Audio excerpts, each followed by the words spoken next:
Hi, this is Dr. Robert Cywes, the Carbaddictiondoc, with another episode in our mini-series on diabetes. And today we've got a really cool topic we're going to discuss, something that very few people understand, let alone know how to manage correctly in this new era of using a ketogenic or a low-carbohydrate diet to treat diabetes. And I'm at a meeting today, I'm at the Low Carb USA meeting, and I happen to run into Dorian, who is the Keto Mojo Meter. That's his company. Mr. Mojo, there you go. Hi, Dorian. Hi, so Robert. if you don't mind, I'm going to give a preamble and I'd love to hear your side. And we're speaking specifically today about managing diabetes. Actually, that's bullshit. We're not. Because diabetes is irrelevant. What's relevant to me is hyperinsulinemia. And that is the holy grail, whether you're a type 1, a type 2, a gestational, whether you're just a fat guy who has eaten himself or herself into hyperglycemia. How do we deal with that? Because your body has already become damaged based on the chronic excessive carbohydrates you put in your face to become a type 2, to become hyperinsulinemic. Even as a type 1, because our endocrinologists train us all the time to eat carbohydrate, we have to eat the drug that's killing us, we have to eat it and then manage it with insulin. All type 1 diabetics in this country, unless they're on a ketogenic diet, also have a type 2 component. So how do we do that? And when you begin to remove carbohydrates, in a fat person who doesn't have any problems, it's safe. Yeah. But in a diabetic, it can potentially be very dangerous, especially during initiation. Mm-hmm. So I'm going to talk about a really cool thing, and I have no fiscal role to play here. This is something I love, and I think it's of great value to my patients. I'm not benefiting fiscally from this at all. So here's the principle. When you are diabetic, and it doesn't matter how you got to be diabetic, somewhere along the line, your body is no longer able to use the insulin you have or do not have to get sugar into your cells and turn that sugar into fat. That's the problem. That's what diabetes is. If you're a type 1 diabetic, you can't produce insulin, so it's not doing its job. If you're insulin resistant or a type 2, the problem is that you've got a lot of insulin, but you might as well not have it because your body's not recognizing it. Okay? And then you're not able to convert or use that sugar, convert that sugar to fat or use it. So chronic excessive carbohydrate consumption leads to that damage. The whole principle of a ketogenic diet is to remove your carbohydrates progressively from that diet. And I don't care under the circumstances, if you want to go more vegetarian or more carnivorous, it doesn't matter. The goal here is to remove carbohydrates from your way of life. The problem is that your body doesn't react to it this way. It's got a whole system whereby your body is using sugar and starch as a primary fuel source, and it can't tap into fat. Because remember, when your insulin's elevated, even if you're insulin resistant, you can't release that fat from your fat cells to get it out. So as you go on a ketogenic diet, there's a mismatch between the ability to use sugar and the ability to use fat. And the one place where that can be dangerous is in diabetes, where your blood sugar numbers may be elevated because you're not able to, you either don't have enough insulin as a 1, or your body's not responding to insulin as a 2, but now you're not eating sugar, so your body, and you're eating fat on a ketogenic diet, now you've got this elevated fat level and elevated sugar level, and that's the one dangerous part. That's called ketoacidosis, as opposed to ketosis. And sorry, there's a lot of noise because we're just sitting and hanging out in a little restaurant type place talking about this, but it's so important to talk about. So the danger when any diabetic or any hyperinsulinemic patient starts on a ketogenic diet, especially if they do it very quickly, is the fact that their blood sugars are still elevated, but now their ketones are elevated. And what that does is that acidifies the bloodstream. That's where the acidosis comes. And when the pH in the bloodstream goes down, that causes electrolyte shifts in the bloodstream. Your potassium levels get affected, your sodium levels get affected. And when your potassium levels get affected, when your potassium levels go down, and I've seen them go ridiculously down, your heart stops beating. It's a horrible condition. And diabetics will tell you they're petrified of ketoacidosis because ketoacidosis kills people. So the problem is that the majority of diabetics have no idea. They feel like crap when they start a ketogenic diet. We've called it the keto flu. We've given it all these funny names. But ultimately what I've noticed in my practice is that a number of these patients have almost normal or slight hyperglycemic ketoacidosis. When you measure their full spectrum in the hospital when they're in the ER, you find they're in ketoacidosis.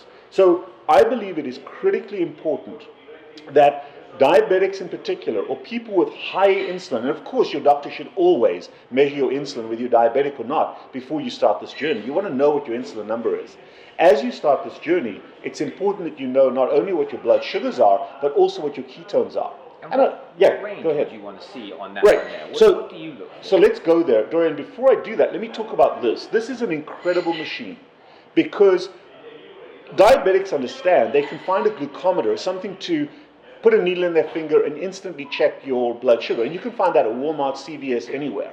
The problem is you may know what your sugars are, but you've got no clue what your ketones are doing. And ultimately what you want to do in an appropriate ketogenic diet is slowly bring your blood sugar down because you're not eating sugar, and slowly allow your body to increase the amount of fat you're using from here and from your mouth if you've got excess fat to lose. So you want this transformation of sugar going down and fat going up.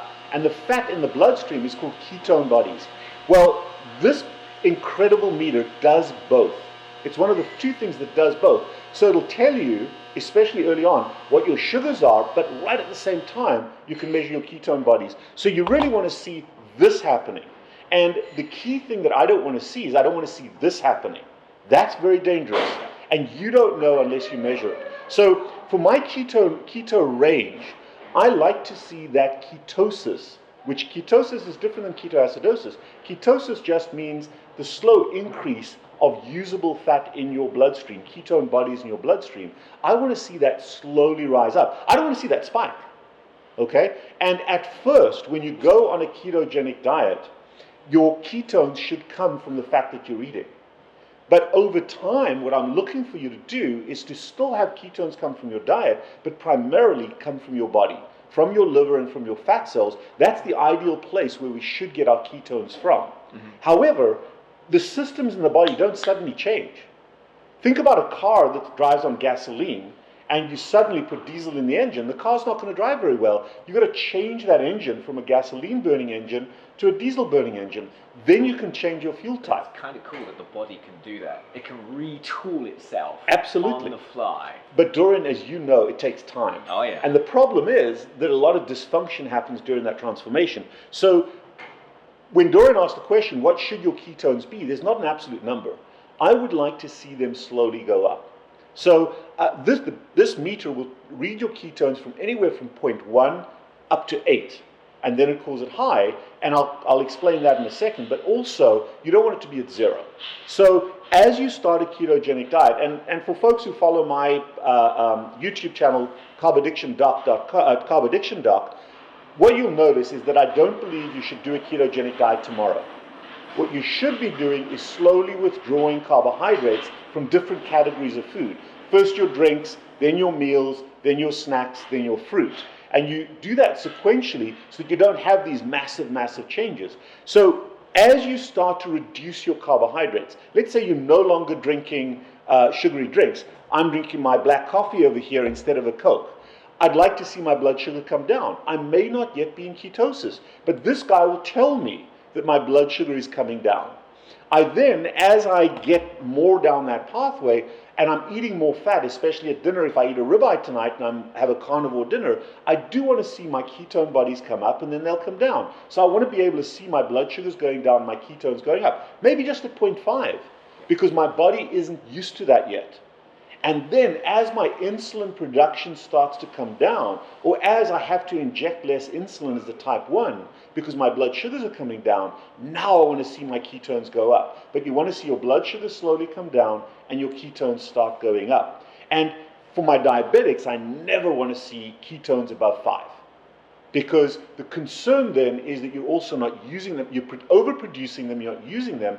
And one of the reasons we overproduce ketones as diabetics is because our body cannot use the sugar that's in our bloodstream. To reiterate a little bit on that one, 0.5 is generally what's considered nutritional ketosis, but you don't want them to go over 5.0. Correct. That's kind of like clear. So when you hear people say, oh, nutritional ketosis is over 0.5, 5.0, now you're getting up there in your ketone production. And ketoacidosis technically, as a doctor, is over 12.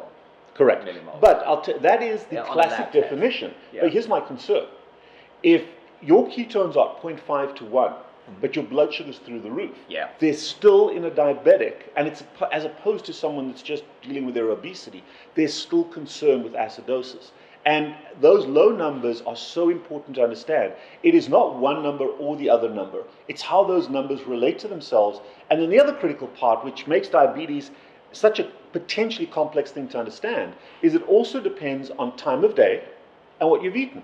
So I've got some people that wake up in the morning where they have dysregulation of insulin and glucagon, especially in my type 2s. Remember, insulin should be dampening down glucagon, but if it's not working properly, glucagon is paradoxically pouring sugar into the bloodstream despite the fact that your insulin's high, despite the fact that your blood sugar's high. So the dawn effect in a diabetic can be massive.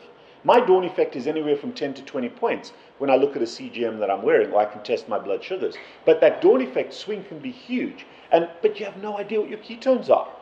Your liver may be pouring sugar out, but you may also be in mild ketosis, and that can be dangerous. So what I love about this machine is it gives me both numbers at the same time.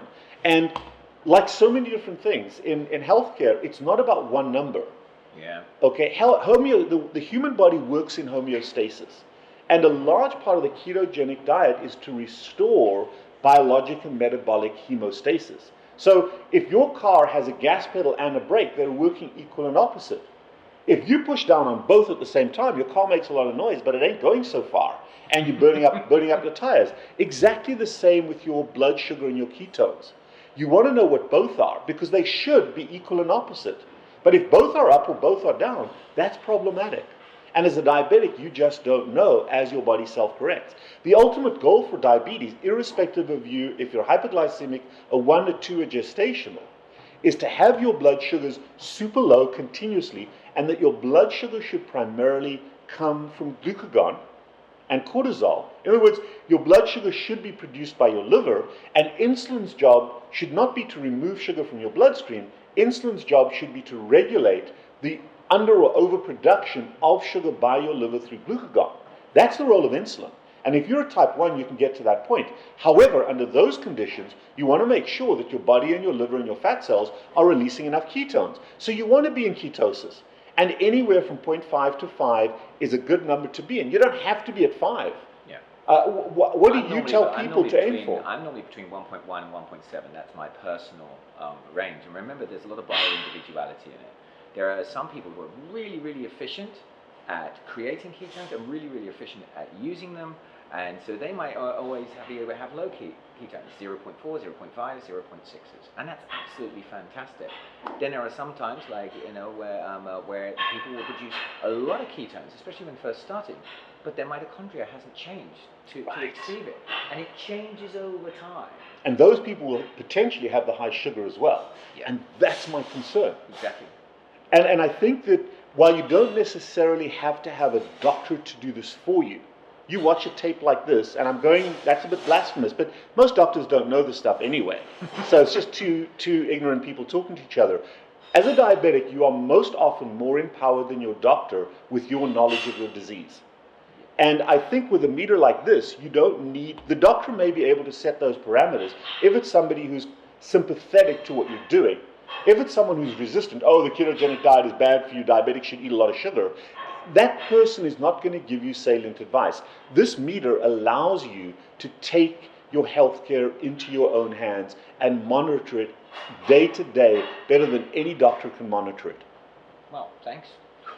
It does, because you're empowering someone with your product, and I'm not promoting the product here, right. I'm promoting the concept, but you're empowering somebody to take this into their own lives. Talking of that empowerment, and that you're talking about the gentle tapering off as you remove different carbohydrates from the different food substrates.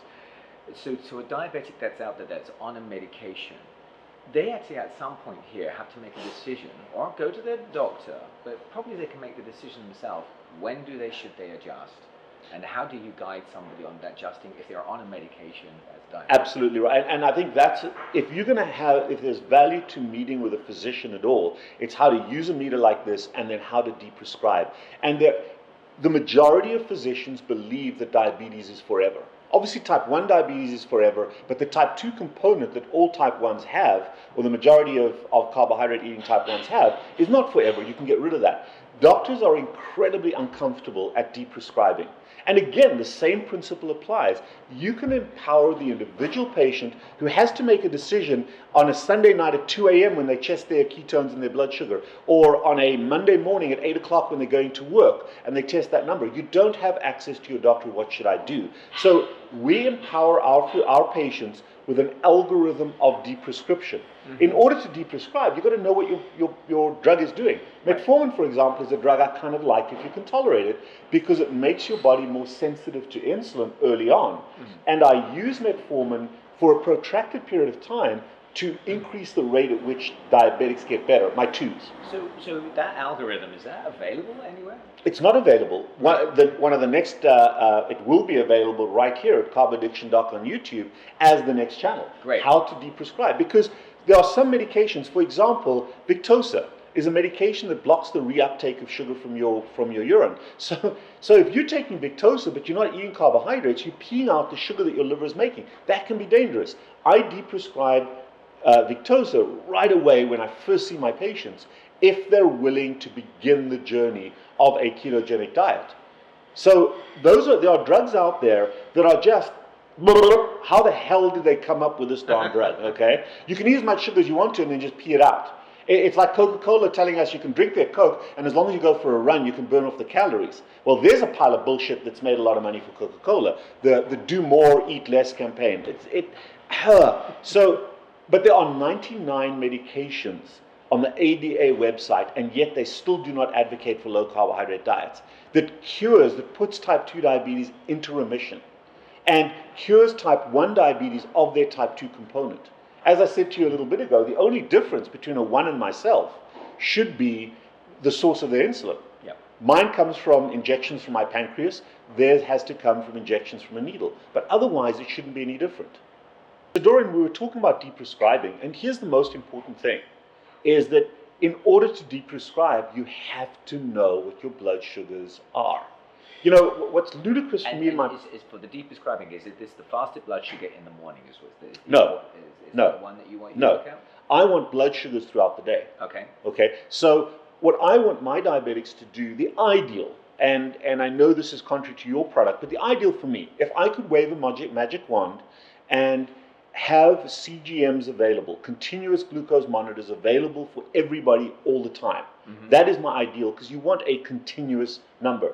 The problem is that it's unaffordable for the majority of people. Yep. The beauty about this is it's highly affordable for even the poorest individuals. Exactly. And if you're comfortable doing this, you can replicate this. I'm looking for the ideal diabetic will check their blood sugar anywhere from 6 to 8 times a day and test their ketones 2 or 3 times a day along with that. So you don't have to check your ketones every day or all the time. You should check them every day, but there are a couple of times where you can compare. You test a lot to begin with, because you're learning your bio-individuality, you're learning your body. But the ability, as you put your diabetes into remission and reverse it, is the testing lessons off. I mean, if we've done our job correctly, for some people, they might not only, how would you say, if they've done it long term and they're fat adapted, where do you think that they'll eventually end up? Well, here's the point, Dorian, is for my diabetics and for my obese patients, it's not just therapeutic, it's about knowledge. And it's about the knowledge of how your individual body responds to what you're doing. You might not have got enough sleep tonight. I want to know what my blood sugars are based on that. That's information. I want to know what my dawn effect is. I want to know what happens to my blood sugar when I'm putting on my shoes to go for my run. And some people's dawn effect can go for some time. It's not just like that, it's an hour and it's blown off. It can go almost into midday. You know what I tell my patients is never test your blood sugar, unless you're feeling terrible, never test your blood sugar within 2 hours of waking up. 2 hours. Now, the NBN rule applies. My patients the NBN is nothing before noon. Right. Which is no calories before noon. If you're eating breakfast, that's a whole different thing. But breakfast is the least important meal of the day. Although diabetes, I've got to eat my breakfast. No, you don't. Your glucose is... My cup of tea's okay. Right, your cup of tea, my coffee's fine, my black coffee's fine. But your liver is already giving you breakfast in the morning. That's the dawn effect. So don't measure that, because if your dawn effect is high, that may be physiologic, but you then dose to that. That's a problem. Right. Okay? Because you're doing something your body isn't comfortable doing. Now, if it's 300, that's got to be treated. But you can find that out based on how you feel. So the point is, early on, we test often for two reasons. Number one, for therapeutics, if you deprescribe, you cannot deprescribe unless you absolutely know what your blood sugars are all the time. Because our tolerance, for example, I'll deprescribe at a blood sugar of 160 because I don't want our patients to go lower. And then you come down as long as your numbers are below 160 or 140, depending on the patient, and then we deprescribe to keep them at that point. And as they come off the medication, they start to get better. You see, the problem with a lot of diabetic medication is it artificially keeps your blood sugar higher, so you can't get into ketosis. It's only when you come off your medication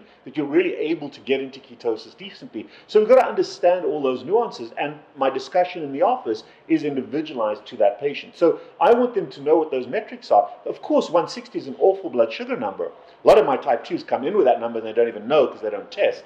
However, so it's not, you don't want to get to below 100 in one go. 11% of America's population is potentially undiagnosed with type 2 diabetes. Dorian, I would tell you this, that if you ignore the word diabetes and you focus on the important word, which is hyperglycemia, I would tell you that probably 85% of Americans, from birth to death, are in a perpetual state of hyperglycemia. Wow. Nobody tests insulin. Well, we do, and a few more people are. All you have to do is go in and get a fasting insulin blood level. And if your insulin is not below 4, you are in a form of hyperglycemia, even though the upper limit might be 19 or 26. That's done, those normal tables were created on people on a standard American 60+% carbohydrate diet, so they're irrelevant. You are insulin sensitive when your insulin number is below 4 fasting, period. So if you're above that, you are hyperglycemic and you are hyperinsulinemic. And the problem with hyperinsulinemia is that your body doesn't care if your A1C is 6.5 or 5.7 or 5.4. The damage is being done at that level. A lot of athletes, they're ketone athletes, they're protein loading all the time, and they think they're great because their bodies look beautiful. I mean, these are Adonises and just beautiful looking people, but their insulin levels are through the roof. They may be in really good physical shape, but inside their body at a biochemical level, they're slowly killing themselves. Yeah. And that's the concern for me. You know, I call that the Dead Runners Club, and I know it's an awful name, but these are supreme athletes running a marathon, and they're my age in their late 50s, and they drop dead on the course. Why? Because they're carb loading. Yeah. And they think they can burn it off. It doesn't work that way. So this guy over here gives you information. It's not just about therapeutic monitoring. No. If I eat a steak, if I eat a steak, a fillet, a pure protein steak, well, I do a protein load, my sugars will go up. If I eat a ribeye steak and it's higher on the fat load, I want to see my ketones go up a little bit, but I want to see my blood sugar stay low. I want to know how my body responds early on. So I tell my patients for the first 6 months, monitor your numbers, know what you're doing, and correlate between how your body feels at different times and what's happening inside your body. If you're stressed out, if you're tired, cortisol is causing your liver to produce sugar. Right. You may not necessarily want to eat certain types of foods at that time. Mm-hmm. Okay? A cup of coffee with a lot of caffeine may drop your blood sugar a little bit, it may spike it. You've got to know what those metrics are. So knowledge is important. Blood's the only way to do this. You will not get it from your analysis. Well, what you're peeing out is what happened a few hours ago. Exactly. It's not giving you what's happening immediately. It's using a different ketone, which is acetoacetate. Correct. Same thing with the breath. And the breath is kind of like the exhaust, because 28% of the energy is in acetoacetate, 70% of the energy in the body is in beta-hydroxybutyrate, and only 2% is coming out as the exhaust in the acetone, which is from that part. But the real correlation happens in blood. There is no class 2 medical device for breath at all. Mm-hmm. It's not used as a diagnostic tool. That's why all the doctors, all the clinical trials are doing it. And you know, what's interesting is I know a number of our patients, my obese patients, my PCOS patients, are uncomfortable putting a needle into their fingers. Have you seen the Gentile device? I have, but they can do a sleeping baby with but here's the thing, Dorian, and I can, speaking for myself, right. It isn't about the act. It's about the thought. It's about the concept. Yes, yeah. Okay? So that's the roadblock to a lot of people. It's not a monetary roadblock. The roadblock is I feel uncomfortable putting a needle in my finger, even if I don't feel it. But it's losing a uncomfortable. toe as a diabetic But that's my point. a lot worse. The diabetic patients, Right. because of the severity of their disease, Right. this becomes a natural thing. Mm-hmm. And I never understood, speaking to my diabetes patients, that it's not a problem. Now you look at their fingers and they're multiple, but it's not a problem. They have that I need to know, and that's the state I'd like to get my patients And for into. testing for people, you don't have to use the palm, the pad there. If you actually use the side of the finger and you rotate through your fingers just like that, it's a really easy way. That's what I do. I just use the side, and then there's other places like alternate site testing you can also do here. All you want is a drop of blood. That's all you need. And it actually uses 1/5 of a drop of blood. That's why we can do 2 strips and get 2 tests off the same. And one drop gives you both numbers. Totally, so, yeah. But the part about this is that's important, and most people don't understand this, is that less than 25% of my type 2 diabetics that come into my office who are on medication never test their blood sugar. I'm mind which is just ridiculous. And I understand that there's a degree of concern. Right. But my goodness, if you've got that disease, surely you should be testing it. But let me ask you this. All doctors say test, assess, address. But how many patients that are on blood pressure medications ever test their blood pressure at home? It's the same principle. Mm-hmm. If you're on chronic medication that you're treating a particular metric, know what the devil that metric is. Yeah. And it just boggles my mind that people don't know. So a large part of our message to our patients is it starts with self-care, and self-care can only come through self-knowledge. And you need certain tools and devices. You should have a blood pressure cuff, and if you're diabetic, you should have one of these guys, not just to know your blood sugar, but to know both. Obviously, if you can get a CGM, that's ideal, but it's unaffordable and unavailable to the majority of people in this country. Yeah. This gives you ready access at a very, very cheap price. And I'm not, as I said, promoting the device at all. I'm promoting the need for knowledge. And in particular, if you're motivated enough to begin to address your health in a healthier way at a root cause level, which is a ketogenic diet, which is getting, and I don't even like that word, it's getting rid of a drug, a highly toxic drug called carbohydrates from your life. You want to know how your body is going to respond to that withdrawal. Yeah. Critically important. It's just like an addiction. It is an addiction. It's going to be withdrawal, you're going to go through it.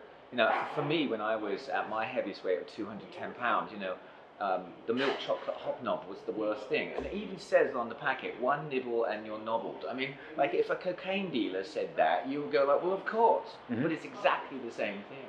But everybody knows, and, you know, addicts are immune to risk. So the point is that if you just Joe Blow out there, type 2 diabetic that doesn't care, why bother ever testing your blood sugar? Because it's irrelevant. Okay, if you're eating a ton of carbohydrates, it just doesn't matter. If you really want to go on a journey, if you've made the decision, I love carbohydrates, they're my world, I love sugar and starch, but I really care about my health and I'm worried about what that's happening and I have no knowledge. Once you make the decision to go down the pathway of health, there are 2 decisions you really want to make along with that. When it comes to diabetes, when it comes to obesity, polycystic ovarian disease, it's very simple. The disease is caused by chronic excessive carbohydrate consumption, and it is a substance abuse problem. However, if you're going to go down that pathway, know what the metrics are. And the scale, even peeing on a stick peeing purple, is a very, very poor responsiveness. I can eat a tub of ice cream and the scale can go down. I can be perfect. I can go on a 24-hour intermittent fast and bizarrely the scale will go up. It's a terrible metric. This thing doesn't lie. It tells the truth. And it's not about the meter. It's about the results. It's about the numbers that are on there. I also like the gamification that came from it and the accountability. You know, when I tested myself in the morning, I was like, oh yeah, I did good last night. Or maybe I went out for an Indian meal. I was like, what was in that sauce? And I test, and I did good. And I'm like, okay, I'm going to go back to that restaurant again. That's absolutely fantastic.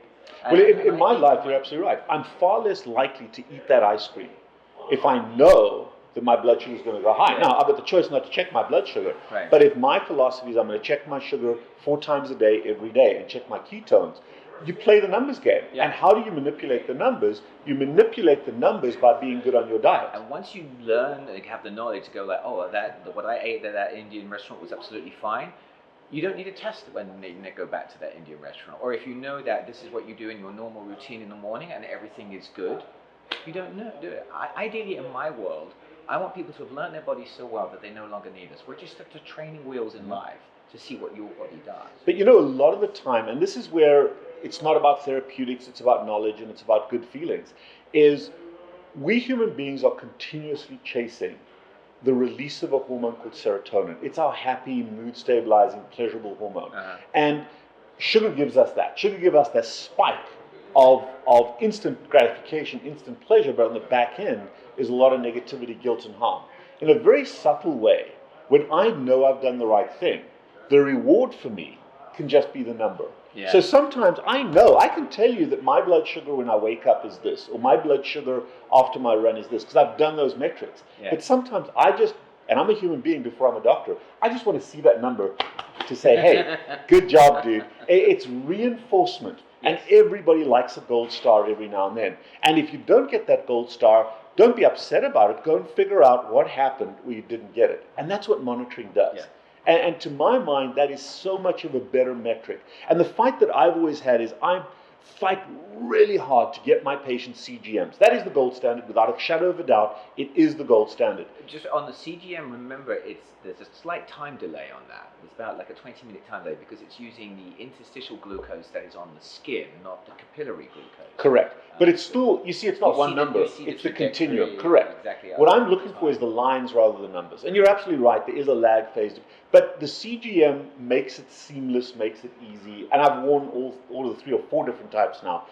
The value is there. The problem is for most people it's unattainable. Yep. To my mind, CGM should be as available as Fitbits. But in the interim, something like this is something that gives you autonomous power. And for me, that is the most important thing. The other thing that the CGM doesn't give you is ketones. Yeah. And the concern for my diabetics is risk. And the risk of, I know absolutely that as we manage our patients, remember I'm a bariatric surgeon, I've seen this with our surgical patients as well, who are hyperinsulinemic, have surgery, they're not eating, and they will feel awful afterwards. Why do they feel awful? Not because they're not eating, not because of the operation. I'm a damn good surgeon, no, I'm kidding. But it's because they go into ketoacidosis that is unrecognized. And as I worked with my patients, as I monitored that, I will now check a potassium on them, I'll check the sugar, I'll check the ketones, and they may actually need insulin during that time. But even if you don't have surgery, if you're just doing some intermittent fasting, you have no idea. There's no difference between intermittent fasting in someone that's hyperinsulinemic and somebody having surgery. The same principle applies. You're not consuming exogenous food. What's happening in your body? And if you don't know, you can feel like crap. Yep. And that for me is so important, is to know what's happening so you can modify what you're doing based on what your numbers are. And this gives us a very simple, very easy way to go. Get it on Amazon, 2 days, done. So you're marketing the product, and I understand. I love having you here for that. But for me, the management of my patients is so important. I love the fact that even though you're commercial, even though you've monetized it, you've really put a tool in my hands, not my hands, but in the hands of my patients, that helps them to manage themselves independent of whether their doctors are pro or against a ketogenic diet. So the simple thing is this: whether you buy into this or whether you don't buy into this, do the experiment. Take a 90-day block of time, and it takes about 90 days to get into ketosis. Take 90 days and slowly get yourself... 90 days to get fat adapted. You can get 90 days. You can get into ketosis in a few days. You're right. Thanks for the correction. Ketosis just means when you've got ketone bodies in your body. You can measure that. It happens very quickly.